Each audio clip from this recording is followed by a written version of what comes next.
I got the feeling.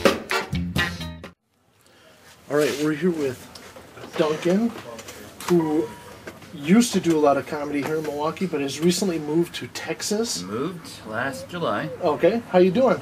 Doing great. Yeah? Now, when you were in Milwaukee, how long were you doing stand-up comedy in Milwaukee? Well, it's weird. I started in like July of 2006. Okay. First open mic at the Miramar Theater. But then you just like I was in college. I was doing life stuff. I guess I didn't get up that often until like 2011, really early. 2011. Oh, okay. So I started 6 years ago. But you know, what does that mean? So you cut all your teeth here in Milwaukee? Oh, definitely. Yeah. Yeah. I did some in-state gigs with these college collective. Okay. A little road work, but I never did like the cafe or anything like that. Okay. Other than the open mic. And then, what was it, a year ago now you moved to Texas? Is it about a year ago? It's about last July. Okay. June, July, and hit the ground running there. Did open mics. Started from the bottom up, or did you pretty much have a Well, little leg up? I hit the ground running. I mean, I knew what I was doing, but nobody knew who I was. Yeah. So yeah, I just did all the mics I could for a few months and started to get some things. So it's going well. Good. You running some shows down there too in Texas now? Yeah, well, I started like an open mic in November. Okay. At just a coffee shop called Austin Java.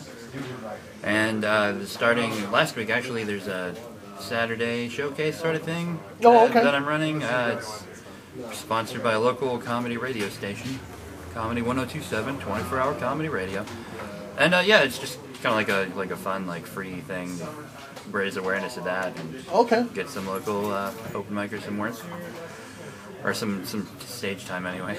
Well, I know I do, and I'm sure a lot of other comics miss having you around because you're a great comic, and you did a lot of work here in the comedy community too, and we'd love to see you come back. When you come back into town, we love to see you perform and see how you're doing. And, always fun. Yeah, it's great. What are your goals with your stand-up comedy in Texas or wherever it takes you? What do you want? Where do you want to see yourself in 5 years? 5 years. I mean, obviously the goal is to make any sort of living at it. But I'm not sure if that's just a reasonable goal for stand-up only. So I guess I have a lot of side things I try and do with like working on web projects or writing. Just getting like a writing portfolio together. Okay. Because I guess like ideally, if I'm just daydreaming, some sort of writing job in LA would be great. Okay. And then you just stand up on the side. But whatever that job is, stand up is going to be the thing that opens the door for him. Absolutely. So that's definitely the primary thing you focus on.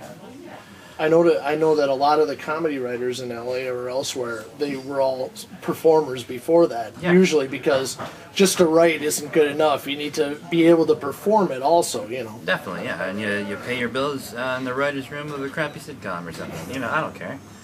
Just whatever gets me, keeps me going. Yeah. And if anyone wants to see any of your work or is in Texas and wants to come see you, how can they contact you? Do you have an email address or a Twitter account? Well, I've got DuncanCarson.com, which has everything on there. I'm on the Twitter, Duncan Carson. That's pretty easy. Okay, yeah, absolutely. Pretty easy. There's not a lot of people with my name, so just Google it. I'm dominating that first page of Duncan Carson Google results. Good. Well, I check it pretty much daily.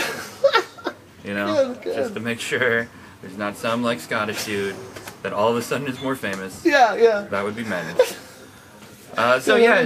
Just look me up if you want. I'm not really very insistent about it, but doing my thing. I'm glad we got to MKE Funny got to interview you, and I hope when you're back in town you come talk to us again. Anytime. See where you're at. So thanks a lot. I appreciate it. Good to talk to you. All right.